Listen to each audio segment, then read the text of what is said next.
Hello everyone and welcome to a new video. It's a while since my last video was published, but this time I have fantastic news for the INAV community.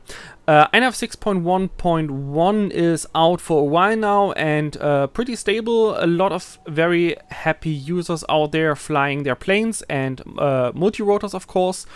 But of course the development does not stop here, and INAV 7 is in high development speed. INAV 7 will probably be released around end of this year with a lot of new features, and one of these features is a very important thing for some people, and that's the VTOL mode. As a short explanation, a VTOL means that you have a fixed-wing aircraft that also has the capability to switch into a multi-rotor mode to be able to lift off and land completely vertical on spot, and doesn't need any kind of runway. And as soon as the plane lifts off, you can switch into fixed-wing mode and fly it as a normal plane. This is actually in current development by a developer called Shota, and he also brought us the horizon drift fix in INAV 6 with new sensor algorithms, and he of course doesn't stop there and brings on the VTOL mode now. I will show you a short clip or a few parts of a clip that Shota made in a real-world test. Of course, this is in early development, although it is flyable outside already. And I will show you a few parts of his video he posted, and also, of course, a link in the video description to see how it currently looks like, and hopefully everything will be ready when INAV 7 gets released. As a test platform here, he uses the T1 Ranger with the complete VTOL conversion kit, and here he demonstrates how he can switch between the VTOL and fixed wing mode, including the transition, and also demonstrates how the arming behavior is if you are in each of the modes. If you are in multi-rotor modes, the propeller will already start spinning as on a normal multi-rotor would be, and in fixed wing modes, of course, motor stop is active. Although it might not look that much, but actually there is a lot going on in the background in INAV, because not only the mixer has to switch between a multi-rotor and a fixed-wing mix to control servos or the motors for each axis, but also the whole navigation system has to switch, and also the PID controller.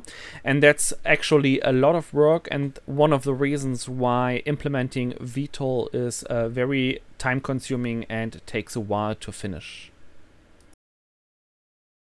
Here you can see the takeoff in VTOL mode, first in angle mode, and then he switches into the transition state to gain some speed until the plane can fly stable.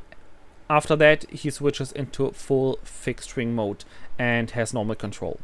The switch between different navigation systems is actually one of the hardest parts, because multi-rotor and fixed wings have a different way of navigate.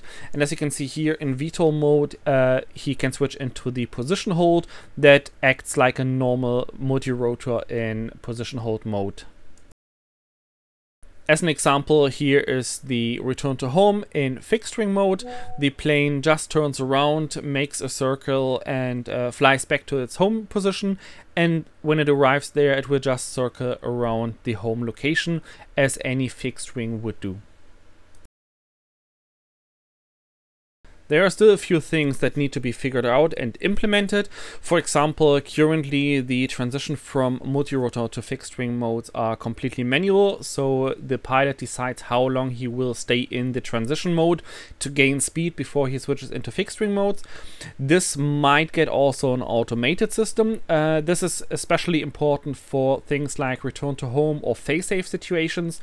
If you are a little bit further away and you are in VTOL mode, the plane cannot just come back in hovering mode, especially if it has a low thrust to weight ratio, because if it flies forward, the wings will just push it down, and also this is very power inefficient and might deplete your battery too fast. So there needs to be an automated transition to fly back in a safe and energy saving manner. One important thing I should also mention is the compatibility.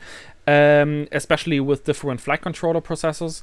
The F411 based flight controllers, for example, will not be supported. First of all, the flash is very limited, so it might be that the program memory starts to get too big for them, but mostly because of the lack of PWM outputs to send signals or to power all the motors and the necessary servos for VTOL systems.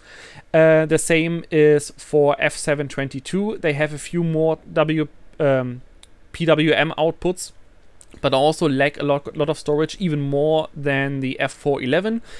F405, F765 and H743 based flight controllers will have no problem. They will all be supported and should allow you to build your own VTOL with the appropriate wiring. So what do you guys think about VTOL support in INAV? Personally, I was not very interested in VTOL in the past because I didn't see the point for my personal use. But what do you think about it? Will you build a VTOL based on INAV? Do you actually fly VTOLs with other flight control systems? Just leave a comment, let me know, and let's do some discussion about that. If you liked that video, then don't forget to thumbs up and also subscribe to my channel to not miss further updates on that. And till then, see you in the next one. Bye bye.